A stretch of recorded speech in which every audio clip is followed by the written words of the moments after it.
Good afternoon, everybody, and welcome to the Art of Inspired Selling, where I bring on to the show successful B2B entrepreneurs that can deliver information to help you thrive in the now normal.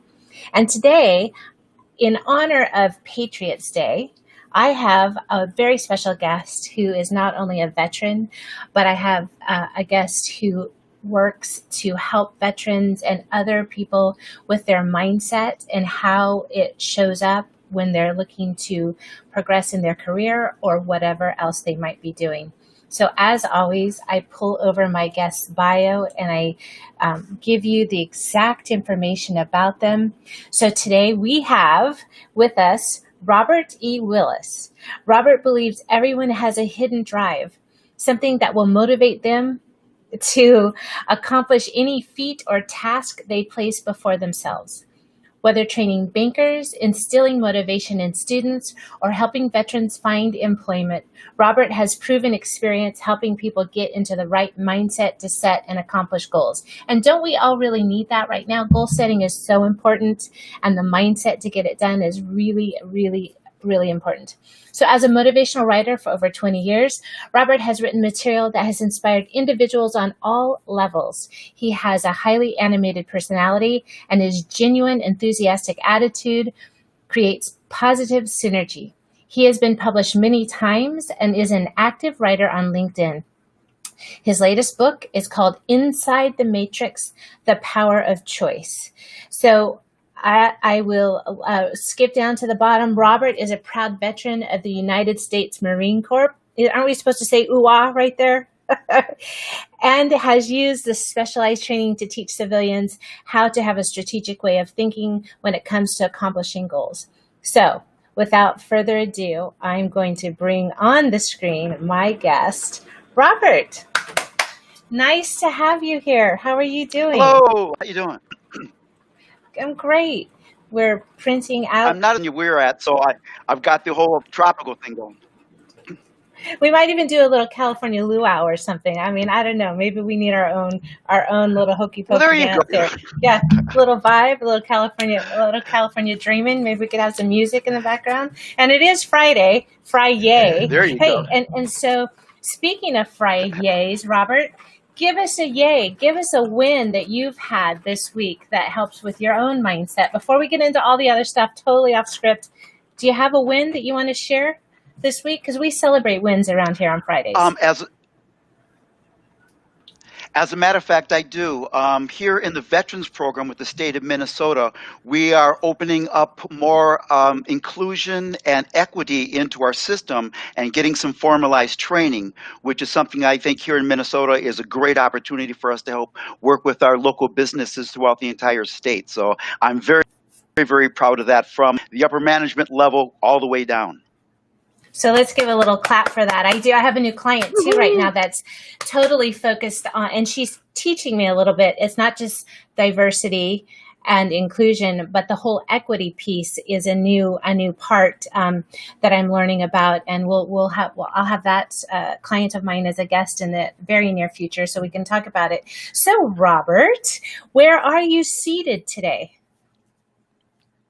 I am in Plymouth, Minnesota, which is just right outside of Minneapolis, Minnesota, and the lower Twins or the lower Minnesota area, but in the land of 10,000 lakes. And is it turning cold there already? I hate to ask that question.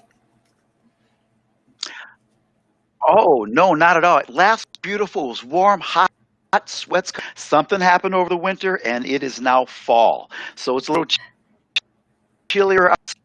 Fog yesterday morning, which is it's normal weather at the time of year, but it's starting to cool off. We still have a good maybe 2 or 3 months before winter sets in, but it is kind of a nice thing. I'm working from home, so it's nice to look outside and see all the green trees and all the green grass and all that stuff, which pretty soon will be snow. Is away. Oh, he'll be white. Yeah. Well, let's enjoy those last few days or months that you have. So, as always, I ask my guests, what is it that inspires you every day to get up and do what it is that you do? And since you are in the art of inspiring other people, you have to find your base, and you have to find that, be grounded to wake up and inspire other people. So what is it that where does that come from? Do you have a book? Do you have a saying? Do you have a mantra? Do you have a morning routine? Give us a little insight into what helps you stay inspired. So thank you. A lot really comes from, at one point in time, I have received help and assistance, motivational coaching from another individual. And 30 years ago, I will date myself there when I was in the Marine, and it really turned my life. How important it is that just one person can make a difference in so many people's lives. So in my hallway, I have, when I was at a place called PPL, Project for Pride in Living, there over a 6.5, 7 year period, did 30 banking classes, and each one of these classes was 3 weeks. And in my hallway, I have all 30 graduation photos. So when I walk by that every morning, it's that symbolism of, this is the amount of people that I've helped during one chunk of my life. Now I want to help a different set of folks and veterans in another part. But it's that symbolism. You've done it before, you can do it again. Yeah, that's great. That helps with the positive self-talk, right? We've talked a little bit about that in the show recently too. Absolutely. That the little noise, as my last guest said, the old hag maybe that's sitting in there with her martini and cigarette telling you, no, you can't do it. You can't do it. So if you start your day every day with a reminder, that's a little tool that you have that helps you out. I love that. So what is it, Robert, that you do? You're working for the state of Minnesota, is that right? Or Correct. Yeah, tell me just a Correct. little bit about that, or tell the audience a little bit about that. Definitely. I'm what's called a leaver, a local veterans employment representative. And what I do is I work for the state of Minnesota, and my job is to reach out to businesses that are interested in hiring veterans. It's a very PC thing to do these days to hire veterans, because they come equipped with teamwork and motivation and working under a deadline and mission-oriented, all these things. So I have the wonderful opportunity of reaching out to organizations to see if they are hiring veterans.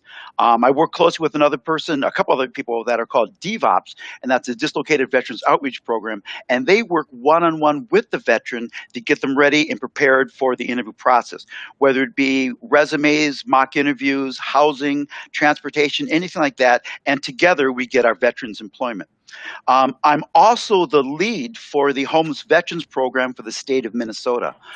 So what we do is we meet on a weekly basis, and we go over every veteran that's in the program with all the social services in the Twin Cities area to get those veterans housed, and I help to get them employed. We currently have in the entire state only 275 veterans that are homeless, and in the metro area, 204.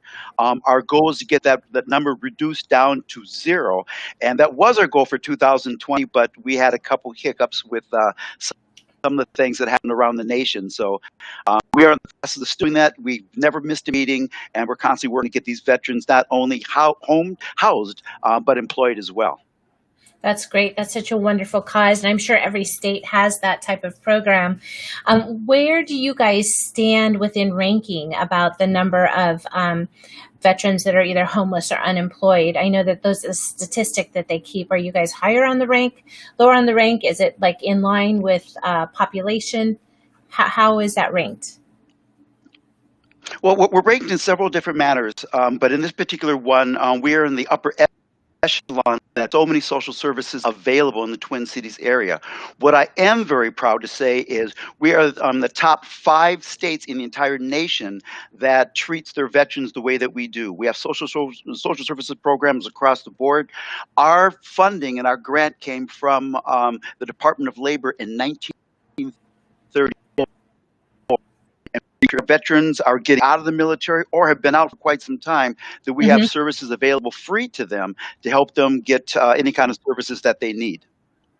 So that's awesome. That's awesome. I know that the state of California has some programs as well. I've been to a couple minority and veteran Facebook events where some of the people that head up those programs in the state of California. So, if you're a veteran and you're watching this episode, there's support for you. Reach out, find out. Let me go to the chat here. is there a specific website that's general that I'm sure the veterans know this, but let's just in case somebody wants to share that, is there a specific website where they can go to find the services for their state? Absolutely. Then go to the careerforcemn.com. That is our workforce centers that we have throughout the entire state, about 50 in several different metropolitan areas. But if you go to careerforcemn.com, they'll give you all the different services that we have available in the state, as well as the Veterans Program. Okay, so I just put that in the chat. Everybody, Facebook is a little slow getting it out there, but we'll have that there and we can put it in the show notes. So let's talk. Today we're getting on the art of inspired selling. We're going to talk about mindset. And I had Robert prepare some bullet points for me because, as you guys can see, I can go all over the board. I have squirrels that run all over my desk during the show, so I need to stay on point to support my guests. So the first question or the first topic we're talking about is, what are you prepared to do? So how does that relate to what you're going to talk about and what you're going to deliver to the audience today? Absolutely. A lot of what I kind of want to talk about is the things that I did while I was at PPL, the Project for Pride in Living, teaching these students. My main set was the majority of my students that came to me in class were in some type of crisis. They had been unemployed for a while, laid off, stay-at-home parent, new to the country, a wide variety of reasons, but for what they couldn't find employment on their own.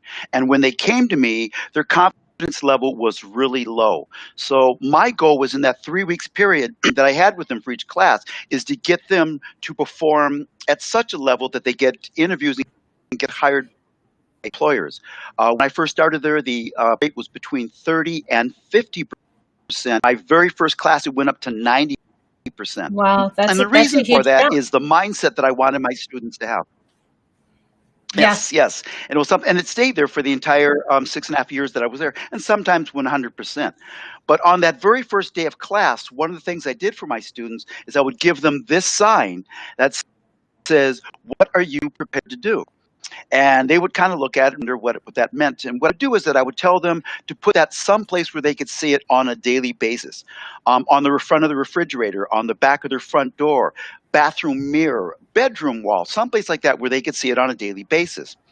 Now, what I told them is at first they're not going to have an answer for that. And I would explain to them how I came across this information. Back in the 90s, I was working at the Federal Reserve Bank of Minneapolis. When I was in the Marine Corps, I was a military policeman, and I really didn't want to be a law officer when I got out of the Marine Corps. Just a little too serious for me. I'm more on the positive side. That wasn't my deal. But the best paying job I could get was down at the Federal Reserve Bank, which was kind of nice because we had the power of arrest and we could carry a 357, and that was kind of a nice little deal there. But after 2.5 years, I needed something more towards my career. And I got this advice from a friend of mine, and it's from the movie Untitled from Sean Connery, and he had said, "What are you prepared to do?" And I took the sign and I put it on my locker where I could look at it every day. And every day I'm looking at this and I wasn't quite sure what I wanted to do. But over time, answers started coming to me. At the time, I have to admit, I was in love with Star Trek, and so I was reading all these Star Trek books, and I had read 27 Star Trek books at that time, but I realized that wasn't getting me any place. So I put we have I could build you the U.S. Enterprise. So no worries there. But I decided to start reading something, and I started reading Bowles' book, Richard L. Bowles, what is the color of your parachute? And that fundamentally changed my life because it stopped me from looking for jobs, and it started me marketing myself. So what I decided to do, I'm kind of looking at this picture. What are you prepared to do? So I started applying for jobs outside of the bank, and that didn't turn out well. And so time goes by. I'm reading the sign every day. What are you prepared to do? And then I started applying for jobs inside the bank.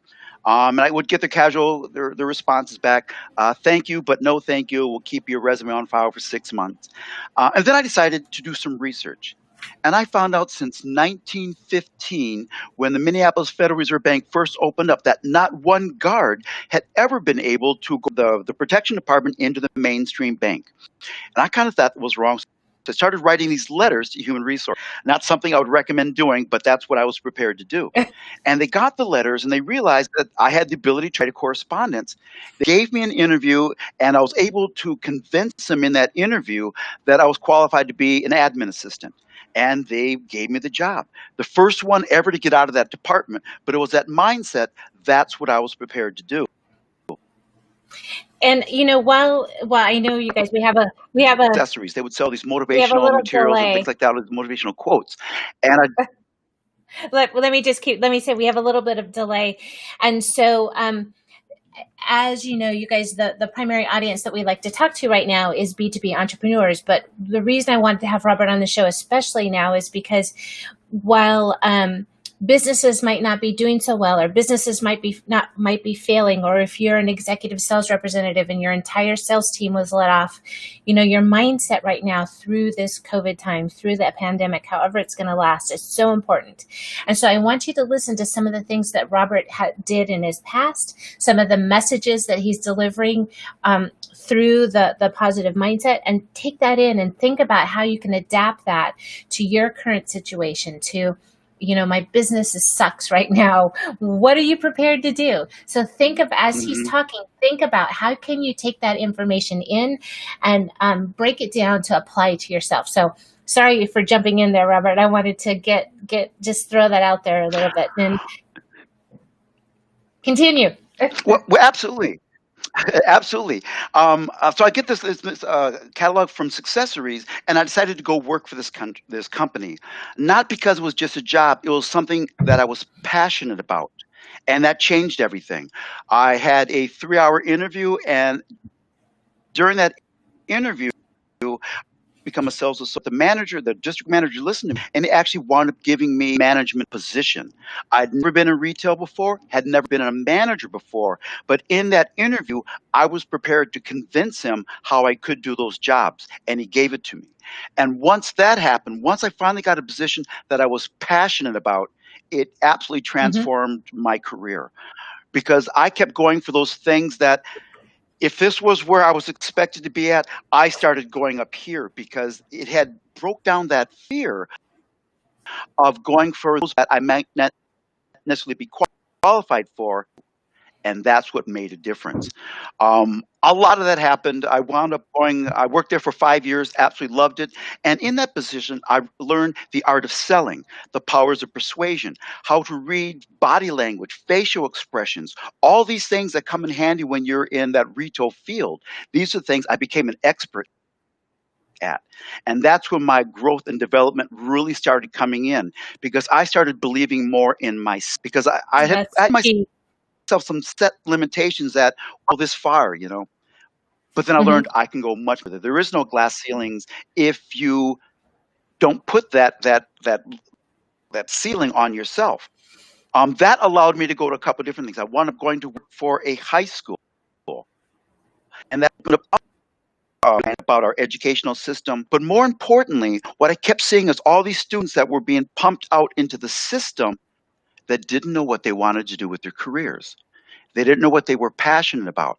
And that started me down the road of motivational speaking, to literally go out to hundreds of high schools throughout Minnesota, Wisconsin, and Iowa, and talking to these students about finding something that they're passionate about. Not necessarily what they can do, like working at Wendy's or CVS, and there's nothing wrong with those positions, but if that's not what you're passionate about, you're not really going to grow within that organization. And so what I would go out and I would tell these high school students the secret to finding the perfect job for them. And that secret is find something you love to do, learn as much about it as you can, then find someone to pay you to do it. What I hadn't really thought about is, even though I'm an introvert, my gift is my mouth, my ability to talk. I love to talk, and I'll run my mouth all day long. What I had to do was I had to learn what to say. I'm cracking my little jokes and things like that. But once I got into that art of selling, the motivational portion of it, learning how to change people's perception by helping them believe in themselves, that changed my whole format. And that allowed me to go out and do public speaking, and with my largest audience thus far being 2,500 people. Wow, that's impressive. For an introvert, that was a big on. Yeah, that is.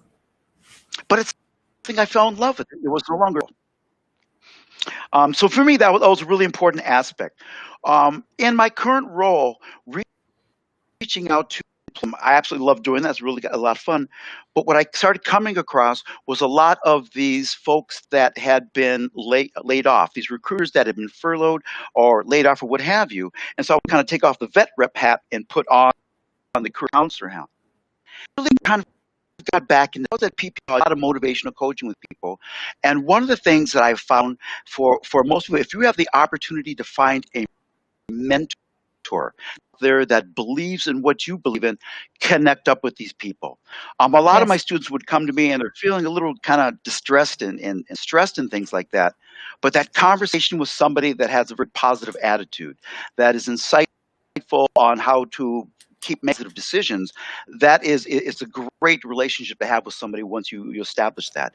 And so I started Now, establishing that with some of can these you recruiters that tell? have I been know laid off. since we have this delay, can you elaborate a little bit on how you shared with those high school students to find a mentor? Because I know there's people out there now, also a lot with women as well.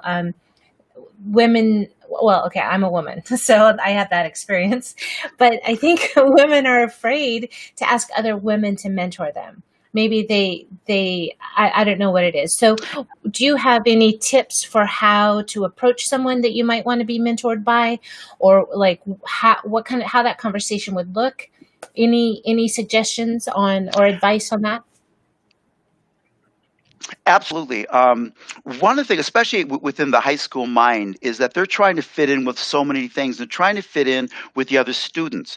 On my very first day at working at Robbinsdale Cooper High School, I was a teaching assistant. My principal said something phenomenal to me. He said, "Every adult in this building is a teacher, and students will look at you."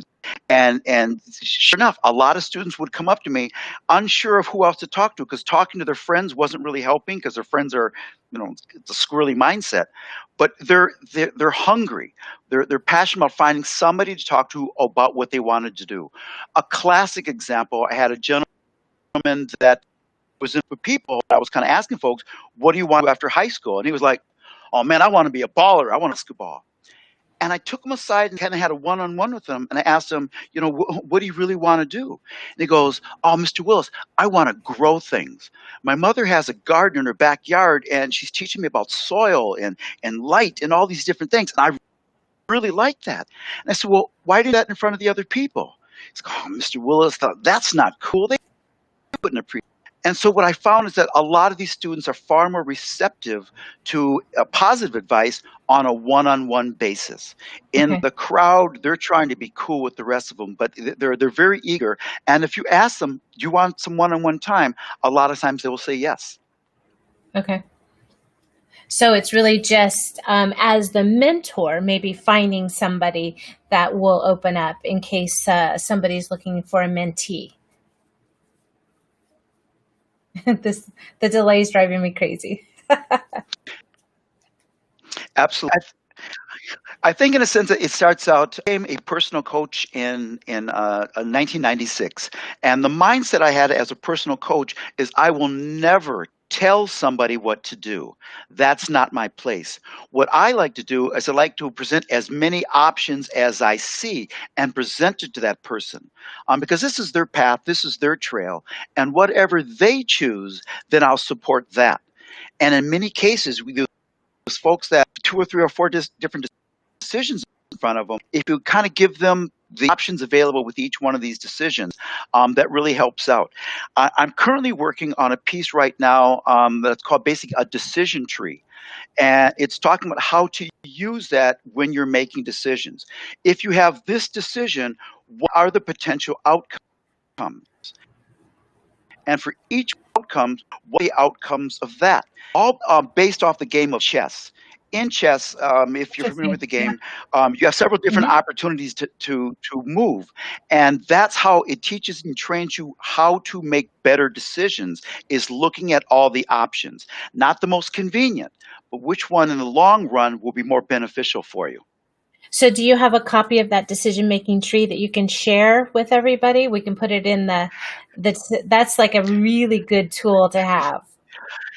It We is. could I have did don't a have it in the whole process. session on Oh decision. man, I tell you, it started off in one direction, talking about chess, and I want to talk about how yourself as a chess piece. Like I familiarized myself with the knight more so, and then I kept thinking of my mother, who could always think of several steps ahead of me, and then that's when the decision tree kind of came in, and so I'm kind of the whole article just got scratched in one direction. I was going more in the tree, the decision tree direction, but like get in your hand so that you can share it with your listeners. Yeah, that would be awesome. So now let's talk a little bit about what you have here. We talked about, I think, is it native storytelling that you wanted to Exactly. touch Yeah. on? Okay. Well, that's one of the things. I know that in some cases there's a PowerPoint and things like that. I'm half black, half Indian. I call myself Blendian, but I really are far That's more a in good tune with one. my far more on native side, and my native side is more of a storytelling. So when I present information, it's telling those stories that I've found, especially in the classroom. That's what makes students connect. Just providing them that information isn't always enough. But I can tell them how I applied that information to me.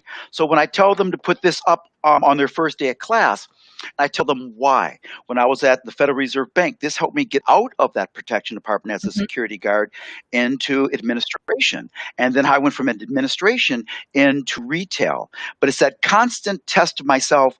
What am I prepared to do? And that's something that I want folks to understand. Um, and the way that it works is that the science, my degree's in psychology, and as you may be aware of, there's two different sides of the mind. You have the conscious mind and the unconscious mind.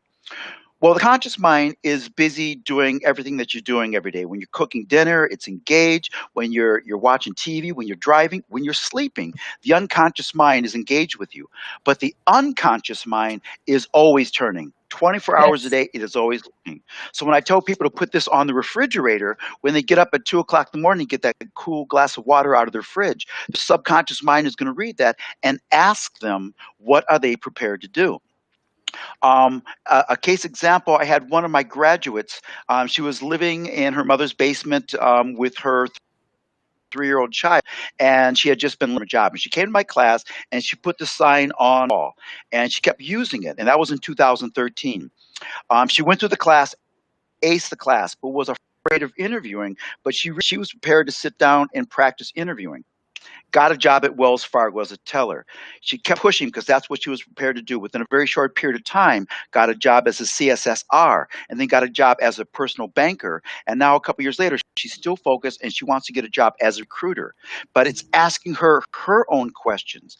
I tell Hmm. people, I don't have the answers for a lot of questions they have, but your subconscious mind will ask those questions and provide those answers. So it's If you having your just get subconscious quiet mind and work for you. listen, right? Absolutely, Yeah. absolutely. Yeah, for sure. So, and I just had a client session before this, and we were talking both about subconscious and conscious minds. We were also talking about storytelling, how when you're speaking on stage, or you're even doing a webinar, or you're doing something, integrating a story, and how the outcome could look, and how the person you're talking to, they can see what you're talking about if you use storytelling, right? They can see themselves. It's all part of making them the hero in the story, right? Telling it in a manner that they It can makes relate that to. connection. Yep. Yep. That's super good. Exactly, exactly. Yep. But So, something else that it yeah. also, well, No, go ahead. I was going to say also on that first day of class, there was something else it did because a lot of these folks, their self confidence was low, and so I'd say what their home on a daily basis was to go home and say out loud 5 times every day, "I am awesome." They would look at each other and kind of giggle a little bit. And, Mr. Willis, you want us to talk to ourselves? And I was like, absolutely. That is exactly what I want you to do. In most cases in our lives, we don't get compliments. Whether our spouse, our kids, our friends, our coworkers, the dog, we're not getting that compliments from them. And our self-esteem needs that. So when you say out loud 5 times, not only are you saying it, but you're also hearing it. And our self-confidence truly needs that. Um, One of the things I like to talk about is Abraham's Maslow's hierarchy of needs. It looks very much so Yes. like a pyramid. And on that bottom level is our physiological needs. Those we need to have. What Abraham Maslow had said is that in order to reach what's called self-actualization, we need to go through these steps. And our physiological needs is the basic needs that we have. That sleep, that is liquid, food, all that stuff. The next one up is our safety needs, and that's having a secure place to live, reliable transportation, employment. If we haven't filled out our physiological needs because we're starving, we can't get to that next level. But Mm-hmm. once we get our safety needs done, then we go up to our belongingness needs, and that's when we connect with our family, have kids, we're join the church, we're in a bowling, whatever it might be, we're connected with something larger than ourselves. But to find out what you're meant to do, you need to go to the next couple levels. And that next level is our self-esteem needs. That self-esteem needs, that's when we do behavior that people say, that was a great job. And we usually get this at work. You'll do something good and your boss says, good job, and you feel good. So you repeat that behavior. Once again, your boss says, great job, and gives you a raise. Now you're really focused and you do specific behavior. And once again, your boss gives you a promotion. That's how we learn to develop ourselves and get that confidence to take risks. The next level up is self-actualization, and that's when you find out what you're meant to be. For me, as an introvert, I became self-actualized when I started giving presentations to high school students on how to interview. I had one his last job, and he said, well, because I was taking money out of the till. And I was like, oh my God, why Oh didn't you no. tell me that? Where did you Yeah. learn how to interview? And he said, nobody taught him. So I started presentations for free. And I got into Howard Schwartz's classroom. I'm giving this presentation interviewing, and there's a student out there that is frantically writing down what I'm saying and just observing every word. And I realized I need to be in front of a classroom. But it's going through that self-esteem needs, is learning how to feel confident to Mm-hmm. get out of my comfort zone, which allowed me to take that risk. And that, I think, is one for so many people out there, for those entrepreneurs and you listen to the crowd, is we're so comfortable in our comfort zone that we don't want to get out of it. But once we get out of that comfort zone, we enter that fear zone and we're a little scared, but that's where the good stuff is. That's where we develop Yep. those mental muscles to give us more Through fear confidence. is where growth happens, right? Walking through the fear. Yep. Once you get out of that fear zone, you're right, you get into that learning zone and you start learning to get thicker skin. You start learning to take more calculated risks. And then you get out into that growth zone. And that's when your entrepreneurs learn to take it and run. Yeah. For me, I never thought I'd work in retail. I never thought I'd be up on stage, but it's where I thrive the most. So it was embracing my fear, which no longer is a fear. Once you do it enough times, it's not a big thing anymore. Yes, and I don't know exactly what number of show we're on. Let's see, we just had the graphic up.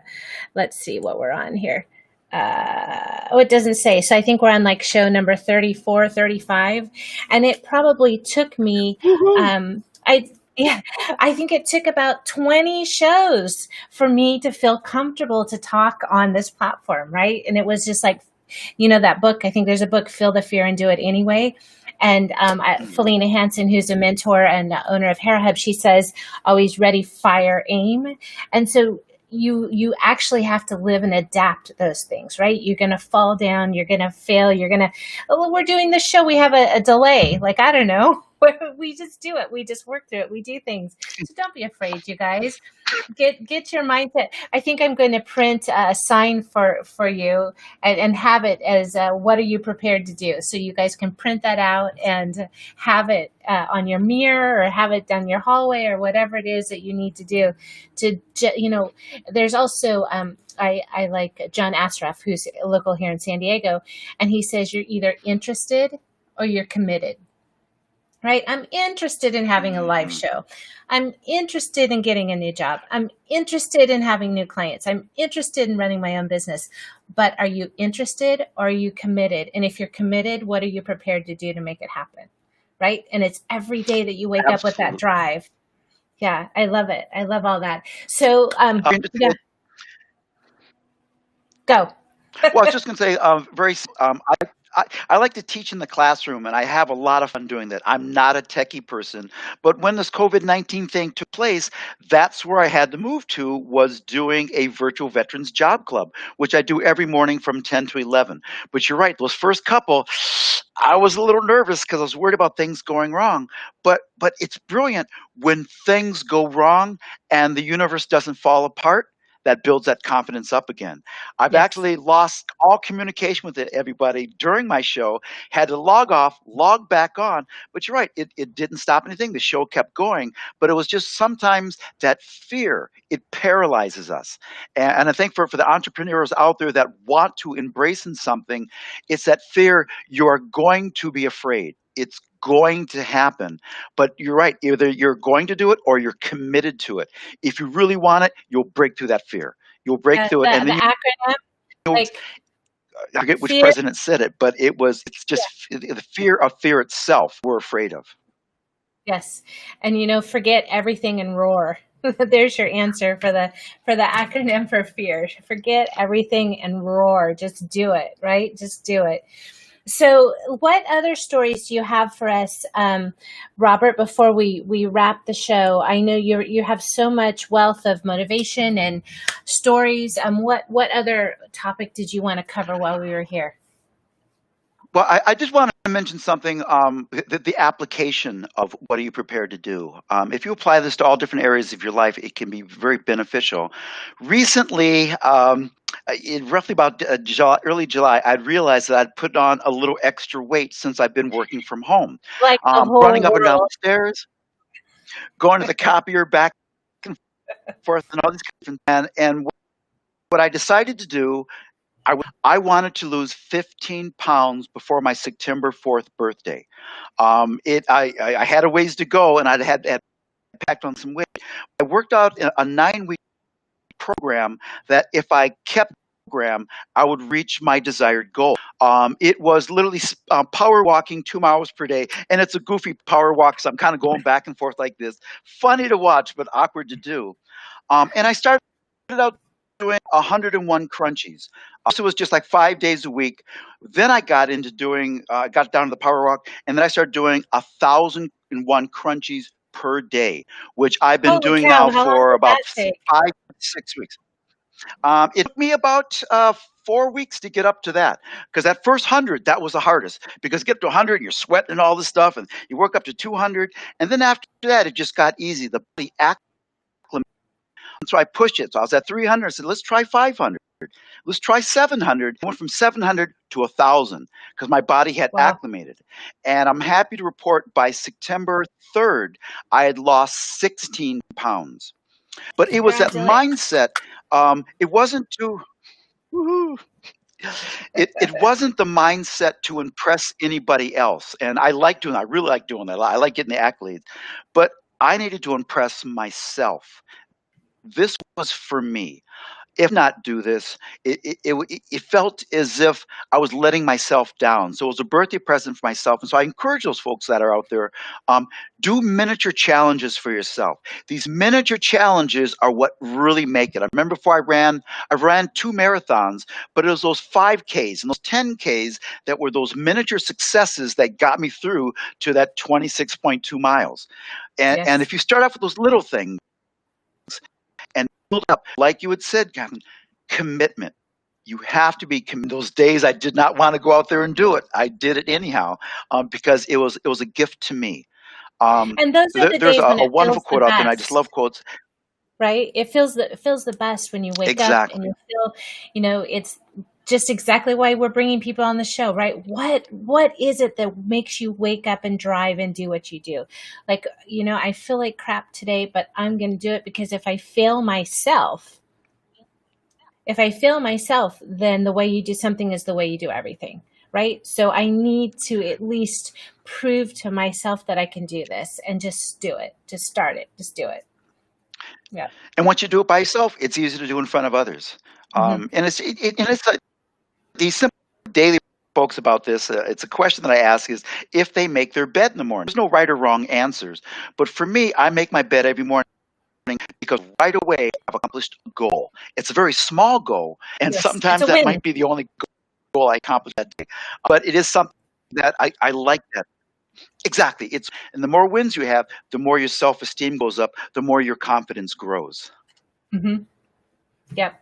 And I always like to say that celebrate all the small accomplishments, because when you string them all together, it's your stepping stones to your success, right? It's all of those little things, just celebrating every little accomplishment. And, I'm in some mastermind groups, and that's what we do. We make sure to put an accomplishment in, and then we try to find the funniest gift to make, to bring the happiness level up for everybody. So, write a journal. I don't have my celebration journal, but I have a celebration journal, and I'm not very consistent with it now. But at the end, you have one too. See, at the end of the day, you open your celebration Mhm. journal and you just write all the good that happened. Like, okay, I woke up and I smiled and I got out of bed and I took a shower today. Okay, well, that was it. Celebrate it, right? Make sure you end your day on a Absolutely. happy note. Yeah. Also, one other thing I really would like to point out is your show. So many people are busy listening to the negative things going out in the world, and it does bring them down. And a show like yours, it lifts people up, and I strongly encourage people to continue your show and listen to other motivational, positive things into the life, because when you sit in negativity, that's where you're going to be. But if you surround yourself with positive, like-minded people, you're going to get inspired. You're going to feel motivated. You're going to see somebody else's success and say, I want some. I like the visuals. What are you prepared? Yeah, what are you prepared to do? I don't know. Dress up like a llama corn and dance around? I'm not sure. Just whatever brings you joy, right? Whatever brings you joy and brings that smile and lights you up. It's just all worth it. It's all worth it. So, Robert, I know you're only working in with the state right now, but if do you have any upcoming talks, or is there any way that somebody could reach you if they wanted you to speak on motivation, or even to high school students? Is there some way that people could get in touch with you? Would that be through LinkedIn, or how can we reach you? Absolutely, absolutely. LinkedIn is the best way. I have to commit, I don't have much of a social life. My social life is LinkedIn. I'm about to hit 10,000 connections, but it's an incredibly valuable resource for me to reach out to people and connect with people. So yes, what I've been recently doing because of the COVID-19, so many folks are in kind of a funk right now, and trying to figure out want to do one-on-one coaching, motivational coaching on LinkedIn. So if that's something that you're interested in, by all means, know. If you are interested in getting an autographed copy of my book, What Color is Your Parachute? Reach out to me on LinkedIn and we can get that set up. I can have it sent out to you with a little autograph in there and things of that nature. But I'm happy to help because I, at one point, when I was in the Marine Corps, I was very, very, very egotistical. A gentleman me out, which turned out to be my mentor. I started out as my mentor or my friend, my mentor, then wound up being my father figure for 25 years. Um, we really need to experience with somebody that supports us. And so that's what my goal is for right now, is to help people that are in that funk, trying to get out of it, that want to accomplish something. I tell my veterans all the time, I really don't want to get them a job. I really want to get them a career, something they can thrive in and move towards. Mm-hmm. And I love, if you're interested or want me to give a presentation, reach out to me on LinkedIn. That's my playground. That's mine too. That's our container, right?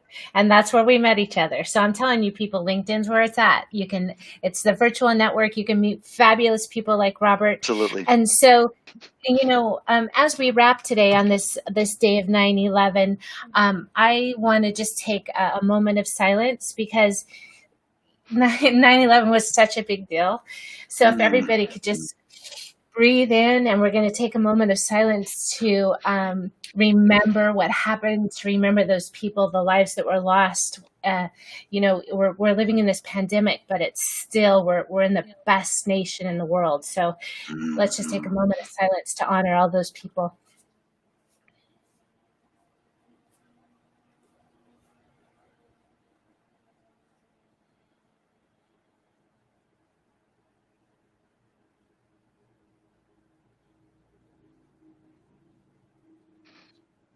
Okay.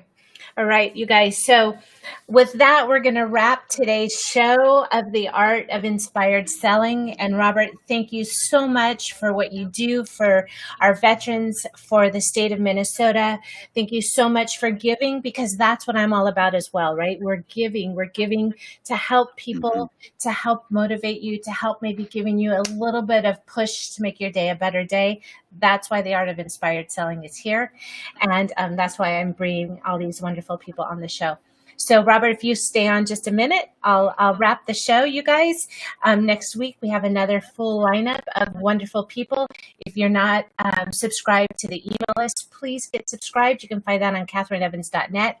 And then you can find out what guests we have coming up. And now we're sending out social selling tips every week. So just a small tip about things to do with LinkedIn, and any way we can support you in becoming a better LinkedIn user, and to hopefully help grow your network and grow your business on that platform, which is the most wonderful playground in the world.